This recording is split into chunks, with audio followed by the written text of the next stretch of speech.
ನಮಸ್ಕಾರ ಎಲ್ಲರಿಗೂ. ಎಲ್ಲರೂ ಹೇಗಿದ್ದೀರಾ ಅಂತ ಕೇಳ್ತಾ ಇವತ್ತಿನ ನ್ಯೂ ವಿಡಿಯೋನ ನಾನು ಸ್ಟಾರ್ಟ್ ಮಾಡ್ತಾ ಇದ್ದೀನಿ.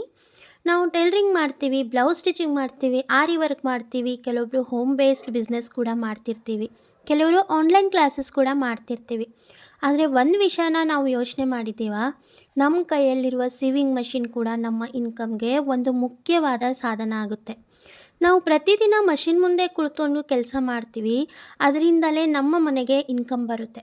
ಹಾಗಾದರೆ ವರಮಹಾಲಕ್ಷ್ಮಿ ಪೂಜೆಯ ಸಂದರ್ಭದಲ್ಲಿ ನಮ್ಮ ಟೈಲರಿಂಗ್ ವರ್ಕು, ಸೀವಿಂಗ್ ಮಷೀನು ಮತ್ತು ಬಿಸ್ನೆಸ್ಗಾಗಿ ವಿಶೇಷವಾಗಿ ಏನಾದರೂ ಮಾಡ್ಬೋದಾ?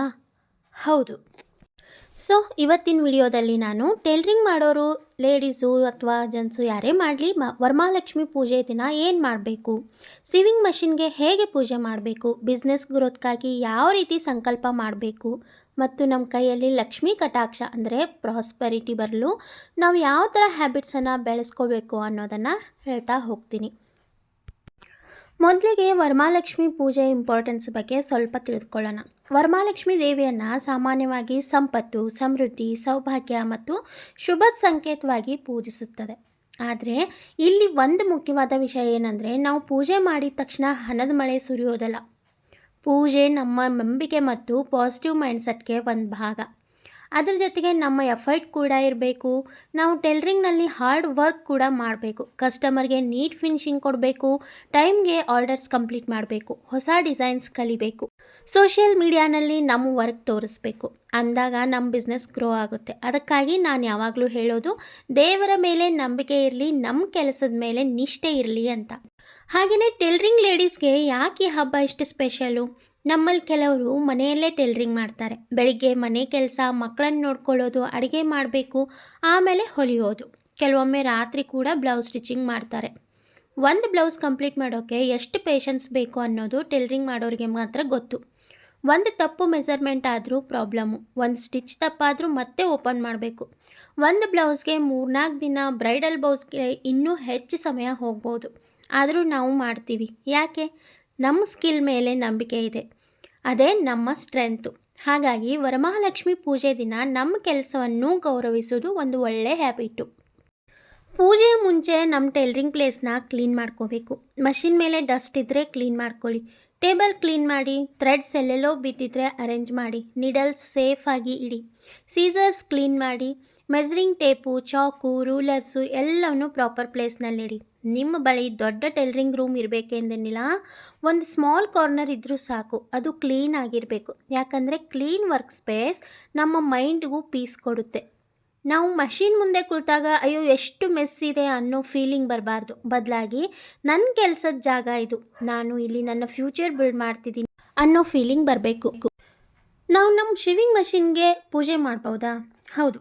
ನೀವು ನಿಮ್ಮ ಮನೆಯ ಸಂಪ್ರದಾಯದ ಪ್ರಕಾರ, ಅಂದರೆ ನಾರ್ಮಲ್ ನಾವು ಯಾವ ಥರ ಪೂಜೆ ಮಾಡ್ತೀವಲ್ಲ ಆ ಥರ ಮಷೀನನ್ನು ಕ್ಲೀನ್ ಮಾಡಿಕೊಂಡು ಅದಕ್ಕೆ ಸ್ವಲ್ಪ ಅರಿಶಿನ, ಕುಂಕುಮ ಸಂಪ್ರದಾಯಕ್ಕೆ ಅನುಗುಣವಾಗಿ ಸಣ್ಣದಾಗಿ ಇಟ್ಕೋಬಹುದು. ಹೂ ಹಾಕ್ಬೋದು, ದೀಪ ಹಚ್ಬೋದು, ನೈವೇದ್ಯ ಅರ್ಪಿಸಬಹುದು. ಆದರೆ ಒಂದು ಮುಖ್ಯವಾದ ಸೇಫ್ಟಿ ಪಾಯಿಂಟು, ಮಷೀನ್ ಒಳಗೆ ನೀರು, ಎಣ್ಣೆ ಅಥವಾ ಪೂಜೆ ಸಾಮಗ್ರಿ ಹೋಗದಂತೆ ನೋಡ್ಕೊಳ್ಳಿ.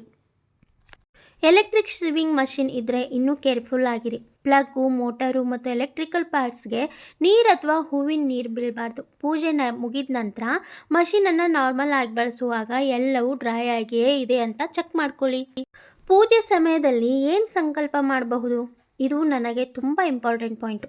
ಪೂಜೆ ಮಾಡುವಾಗ ಕೇವಲ ನನಗೆ ಹಣ ಕೊಡು ಅಂತ ಕೇಳುವುದಕ್ಕಿಂತ, ನನಗೆ ಒಳ್ಳೆಯ ಕೆಲಸ ಮಾಡುವ ಶಕ್ತಿ ಕೊಡು, ನನ್ನ ಕೈ ಚಳಕ ಬೆಳೆಯಲಿ, ನನ್ನ ಕಸ್ಟಮರ್ ಸಂತೋಷವಾಗಿರಲಿ, ನನ್ನ ಬಿಸ್ನೆಸ್ ಬೆಳೆಯಲಿ, ನನ್ನ ಇನ್ಕಮ್ ಸರಿಯಾದ ರೀತಿಯಲ್ಲಿ ಅಂತ ಸಂಕಲ್ಪ ಮಾಡಬಹುದು. ಇದು ತುಂಬ ಬ್ಯೂಟಿಫುಲ್ ಥಾಟ್. ಉದಾಹರಣೆಗೆ ನೀವು ಹೀಗೆ ಹೇಳ್ಬೋದು, ತಾಯಿ ವರಮಹಾಲಕ್ಷ್ಮಿ, ನನ್ನ ಟೈಲರಿಂಗ್ ಕೆಲಸದಲ್ಲಿ ನನಗೆ ಯಶಸ್ಸು ಕೊಡು. ನನ್ನ ಕೈಯಿಂದ ಸ್ಟಿಚ್ ಆಗುವ ಪ್ರತಿಯೊಂದು ಡ್ರೆಸ್ಸು, ಬ್ಲೌಸು ನೀಟಾಗಿರಲಿ. ನನ್ನ ಕಸ್ಟಮರ್ಸ್ ನನ್ನ ಕೆಲಸದಿಂದ ಸಂತೋಷ ಪಡಲಿ. ನನ್ನ ಬಿಸ್ನೆಸ್ ದಿನದಿಂದ ದಿನಕ್ಕೆ ಬೆಳೆಯಲಿ. ನನ್ನ ಕುಟುಂಬಕ್ಕೆ ನೆಮ್ಮದಿ ಮತ್ತು ಸಮೃದ್ಧಿ ಸಿಗಲಿ. ನಾನು ಯಾರಿಗೂ ಮೋಸ ಮಾಡದೆ ಪ್ರಾಮಾಣಿಕವಾಗಿ ಕೆಲಸ ಮಾಡುವ ಶಕ್ತಿ ಕೊಡು. ಇದು ನಮ್ಮ ಮನಸ್ಸಿಗೆ ಒಂದು ಪಾಸಿಟಿವ್ ಡೈರೆಕ್ಷನ್ ಕೊಡುತ್ತೆ. ಟೈಲರಿಂಗ್ ಮಾಡೋರಿಗೆ ಇನ್ಕಮ್ ಕೆಲವೊಮ್ಮೆ ಫಿಕ್ಸ್ಡ್ ಆಗಿರೋದಿಲ್ಲ. ಒಂದು ತಿಂಗಳು ಆರ್ಡರ್ಸ್ ತುಂಬ ಇರುತ್ತವೆ, ಮತ್ತೊಂದು ತಿಂಗಳು ಕಡಿಮೆ ಆಗುತ್ತೆ. ಕೆಲವೊಮ್ಮೆ 5,000 ದುಡಿತೀವಿ, ಕೆಲವೊಮ್ಮೆ 20,000ಕ್ಕಿಂತ ಹೆಚ್ಚಿಗೆ ಕೂಡ ದುಡಿತೀವಿ. ಆದ್ದರಿಂದ ಇನ್ಕಮ್ ಬಂದಾಗ ಅದನ್ನು ನಾವು ಪೂರ ಖರ್ಚು ಮಾಡದೆ ಸೇವಿಂಗ್ ಮಾಡೋದನ್ನು ಹ್ಯಾಬಿಟಾಗಿ ಬಳಸ್ಕೋಬೇಕು.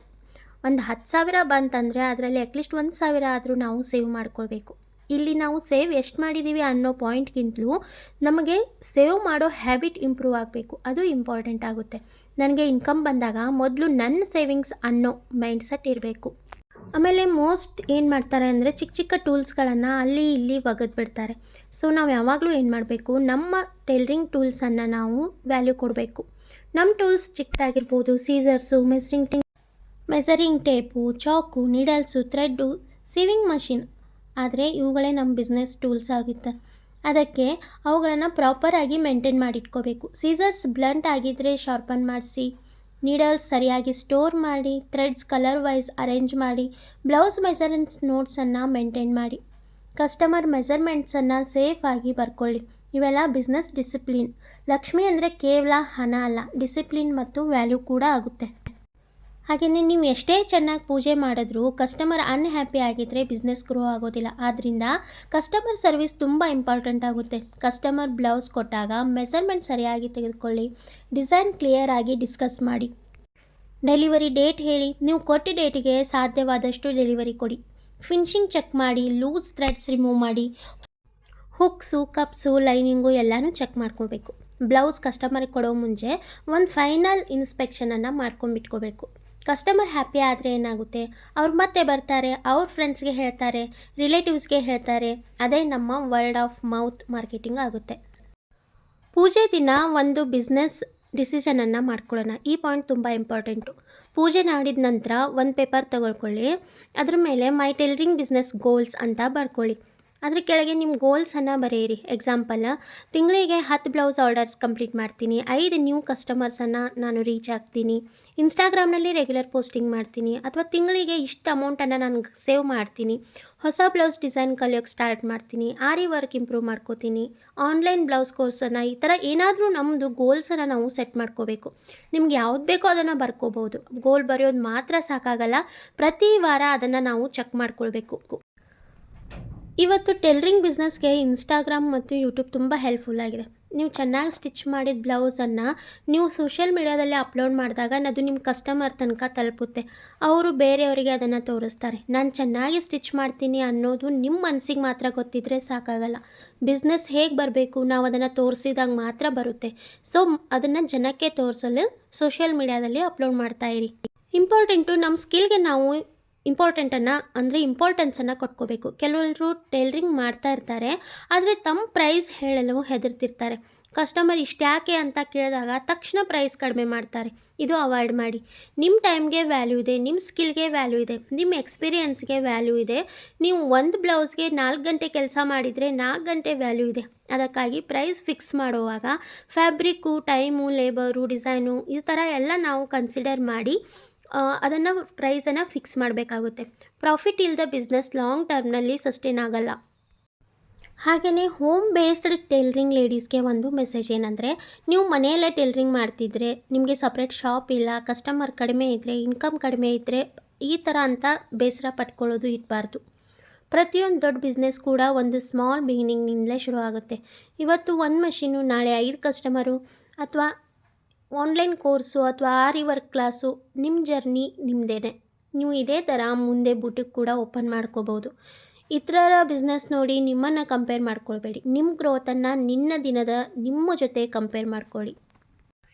ನಿಜವಾದ ಲಕ್ಷ್ಮಿ ಅಂದರೆ ಯಾರು? ನಾವು ಲಕ್ಷ್ಮಿಯನ್ನು ಪೂಜೆ ಮಾಡ್ತೀವಿ, ಆದರೆ ನಮ್ಮ ಜೀವನದಲ್ಲಿರುವ ಕೆಲವು ಥಿಂಗ್ಸ್ ಕೂಡ ಬ್ಲೆಸ್ಸಿಂಗ್ ಆಗಿರುತ್ತೆ. ನಮ್ಮ ಸ್ಕಿಲ್ ಕೂಡ ಒಂದು ಬ್ಲೆಸ್ಸಿಂಗು. ನಮ್ಮ ಕೈಯಲ್ಲಿ ಕೆಲಸ ಮಾಡೋ ಶಕ್ತಿ ಇರುತ್ತಲ್ಲ, ಅದು ಒಂದು ಬ್ಲೆಸ್ಸಿಂಗು. ಕಸ್ಟಮರ್ಸು ನಮಗೆ ಟ್ರಸ್ಟ್ ಮಾಡಿ ಬ್ಲೌಸ್ ಕೊಡ್ತಾರಲ್ಲ, ಅದು ಒಂದು ಬ್ಲೆಸ್ಸಿಂಗು. ನಮ್ಮ ಫ್ಯಾಮ್ಲಿ ಸಪೋರ್ಟ್ ಕೂಡ ಬ್ಲೆಸ್ಸಿಂಗ್ ಆಗುತ್ತೆ. ನಮ್ಮ ಮಷಿನ್ ಕೂಡ ಒಂದು ಬ್ಲೆಸ್ಸಿಂಗೇ ಆಗುತ್ತೆ. ಸೊ ನಮ್ಮ ಹತ್ರ ಇರೋ ಎಲ್ಲದಕ್ಕೂ ಗ್ರ್ಯಾಟಿಟ್ಯೂಡನ್ನು ತೋರಿಸ್ಬೇಕು. ನಾವು ಕೆಲಸ ಮಾಡುವಾಗ ಇದು ನನ್ನ ಕೆಲಸ ಮಾತ್ರ ಅಂತ ಯೋಚಿಸ್ದೆ, ಇದರ ಮೂಲಕ ನಾನು ನನ್ನ ಕುಟುಂಬಕ್ಕೆ ಕಾಂಟ್ರಿಬ್ಯೂಟ್ ಮಾಡ್ತಿದ್ದೀನಿ ಅಂತ ಯೋಚಿಸ್ಕೊಂಡು ಅದನ್ನು ಕಾನ್ಫಿಡೆನ್ಸನ್ನು ಕೊಡುತ್ತೆ. ಆ ಥರ ಯೋಚಿಸ್ಕೊಂಡು ನಾವು ನಮ್ಮ ಕೆಲಸನ ಸ್ಟಾರ್ಟ್ ಮಾಡಬೇಕು. ಸೊ ನಾವು ವರಮಹಾಲಕ್ಷ್ಮಿ ಹಬ್ಬದ ದಿನ ನಮಗೆ ನಾವೇನೋ ಒಂದು 5 ಪ್ರಾಮಿಸ್ ಮಾಡ್ಕೊಳ್ಳೋಣ. ಫಸ್ಟ್ ಪ್ರಾಮಿಸು, ನನ್ನ ಸ್ಕಿಲ್ಲನ್ನು ಇನ್ನಷ್ಟು ಇಂಪ್ರೂವ್ ಮಾಡ್ತೀನಿ. ಸೆಕೆಂಡ್ ಪ್ರಾಮಿಸ್ ಅಂದರೆ ನನ್ನ ವರ್ಕ್ಗೆ ಸರಿಯಾದ ಪ್ರೈಸ್ ಇಡ್ತೀನಿ ಅಂತ. ಥರ್ಡ್ ಪ್ರಾಮಿಸು, ಕಸ್ಟಮರ್ಸ್ಗೆ ಹಾನೆಸ್ಟಾಗಿ ವರ್ಕ್ ಮಾಡ್ತೇನೆ. ಫೋರ್ತ್ ಪ್ರಾಮಿಸು, ಇನ್ಕಮ್ನಲ್ಲಿ ಸಾಧ್ಯವಾದಷ್ಟು ಸೇವ್ ಮಾಡ್ತೀನಿ. ಫಿಫ್ತು, ನಾನು ನನ್ನ ಬಿಸ್ನೆಸ್ಸನ್ನು ಸೋಷಿಯಲ್ ಮೀಡಿಯಾದಲ್ಲಿ ಕನ್ಸಿಸ್ಟೆಂಟ್ಲಿ ಪ್ರಮೋಟ್ ಮಾಡ್ತೀನಿ. ಈ 5 ಥಿಂಗ್ಸ್ ಫಾಲೋ ಮಾಡಿದ್ರೆ ನಿಮ್ಮ ಬಿಸ್ನೆಸ್ ಡೆಫಿನೆಟ್ಲಿ ಬೆಟರ್ ಡೈರೆಕ್ಷನ್ಗೆ ಹೋಗುತ್ತೆ. ಸೊ ಫ್ರೆಂಡ್ಸ್, ವರಮಹಾಲಕ್ಷ್ಮಿ ಪೂಜೆ ಅಂದರೆ ಕೇವಲ ಒಂದಿನ ಪೂಜೆ ಮಾಡಿ ಮುಗಿಸೋದಲ್ಲ, ಅದು ನಮ್ಮ ಜೀವನದಲ್ಲಿ ಎಲ್ಲ ಪ್ರಾಸ್ಪರಿಟಿ, ಗ್ರ್ಯಾಟಿಟ್ಯೂಡ್, ಡಿಸಿಪ್ಲಿನ್ ಮತ್ತು ಪಾಸಿಟಿವ್ ಬಿಗಿನಿಂಗನ್ನು ನೆನಪಿಸಿಕೊಳ್ಳೋಕ್ಕೆ ಒಂದು ಸ್ಪೆಷಲ್ ಒಕೇಷನ್ ಆಗುತ್ತೆ. ನೀವು ಟೈಲರಿಂಗ್ ಮಾಡ್ತಿದ್ದೀರಾ, ನಿಮ್ಮ ಸಿವಿಂಗ್ ಮಷನ್ನ ರೆಸ್ಪೆಕ್ಟ್ ಮಾಡಿ, ನಿಮ್ಮ ಸ್ಕಿಲ್ಗೆ ರೆಸ್ಪೆಕ್ಟ್ ಕೊಡಿ, ನಿಮ್ಮ ಟೈಮು, ಕಸ್ಟಮರ್ಸು, ಇನ್ಕಮು ಎಲ್ಲರನ್ನ ಕರೆಕ್ಟಾಗಿ ಮ್ಯಾನೇಜ್ ಮಾಡಿ. ನಿಮ್ಮ ಮೇಲೆ ನಿಮಗೆ ನಂಬಿಕೆ ಇರಲಿ. ಇವತ್ತು ನೀವು ಮನೆಯ ಒಂದು ಸ್ಮಾಲ್ ರೂಮ್ನಲ್ಲಿ ಕುಳಿತ್ಕೊಂಡು ಬಿಸ್ನೆಸ್ಸು ಸ್ಟಾರ್ಟ್ ಮಾಡಿದರೆ ಅದು ನಾಳೆ ನಿಮ್ಮ ಸ್ಕಿಲ್ಲನ್ನು ಹೆಚ್ಚು ಮಾಡುತ್ತೆ, ಹಾಗೆ ದೊಡ್ಡ ಮಟ್ಟಕ್ಕೆ ಕೂಡ ಕರೆದೊಯ್ಬೋದು. ಒಂದು ಮಷಿನಿಂದ ಶುರುವಾದ ಕೆಲಸ ಒಂದಿನ ನಿಮ್ಮದೇ ಬೂಟಿಕ್ ಕೂಡ ಆಗಬಹುದು. ಒಂದು ಬ್ಲೌಸ್ ಆರ್ಡರ್ನಿಂದ ಶುರುವಾದ ಕೆಲಸ ಒಂದು ದಿನ ದೊಡ್ಡ ಬಿಸ್ನೆಸ್ ಕೂಡ ಆಗಬಹುದು. ಆದ್ದರಿಂದ ನಿಮ್ಮ ಕೆಲಸವನ್ನು ಚಿಕ್ಕದು ಅಂತ ಅಂದ್ಕೊಳ್ಬೇಡಿ. ನಿಮ್ಮ ಕೈಯಲ್ಲಿರುವ ಸ್ಕಿಲ್ನೇ ನಿಮ್ಮ ದೊಡ್ಡ ಸ್ಟ್ರೆಂತ್ ಆಗಿ ಮಾಡ್ಕೊಳ್ಳಿ. ವರಮಹಾಲಕ್ಷ್ಮಿ ತಾಯಿ ನಿಮ್ಮಲ್ಲಿರುವ ಆರೋಗ್ಯ, ಸಂತೋಷ, ನೆಮ್ಮದಿ ಹಾಗೂ ಸಮೃದ್ಧಿಯನ್ನು ನೀಡಲಿ ಅಂತ ಹೇಳ್ತಾ, ಈ ವಿಡಿಯೋ ನಿಮಗೆ ಯೂಸ್ಫುಲ್ ಆಗಿದ್ದರೆ ಲೈಕ್ ಮಾಡಿ, ಟೈಲರಿಂಗ್ ಮಾಡುತ್ತಿರುವ ಎಲ್ರಿಗೂ ಶೇರ್ ಮಾಡಿ. ಹಾಗೆಯೇ ನಮ್ಮ ಆನ್ಲೈನ್ ಬ್ಲೌಸ್ ಕೋರ್ಸ್ ಕೂಡ ಸ್ಟಾರ್ಟ್ ಇದೆ, ನೀವು ಬೇಕಾದರೆ ಜಾಯ್ನ್ ಆಗ್ಬೋದು. ಹಾಗೆಯೇ ನೋಟ್ಸ್ PDF ಕೂಡ ನಾವು ಸೆಂಡ್ ಮಾಡ್ತೀವಿ. ಫುಲ್ ಬ್ಲೌಸ್ ನೋಟ್ಸ್ ಇದೆ, PDF ಇರುತ್ತೆ, ಅದರಲ್ಲಿ ವಿತ್ ಫಾರ್ಮುಲಾಸ್ ಇರುತ್ತೆ, ಯಾವ ಥರ ಬ್ಲೌಸನ್ನು ನೀವು ಸ್ಟಿಚ್ ಮಾಡಬೇಕು ಅನ್ನೋದು ಎಕ್ಸ್ಪ್ಲನೇಷನ್ ಇರುತ್ತೆ. ಸೊ ಆ PDF ಬೇಕಂದರೆ ಇಲ್ಲಿ ಕೊಟ್ಟಿರುವಂಥ ನಂಬರ್ಗೆ ನೀವು ವಾಟ್ಸಪ್ಪನ್ನು ಮೆಸೇಜ್ ಮಾಡಬೇಕು. ಸೊ ಈ ವಿಡಿಯೋ ಇಷ್ಟ ಆದರೆ ಪ್ಲೀಸ್ ಲೈಕ್ ಮಾಡಿ, ಹಾಗೆ ಸಬ್ಸ್ಕ್ರೈಬ್ ಕೂಡ ಮಾಡಿ. Thank you.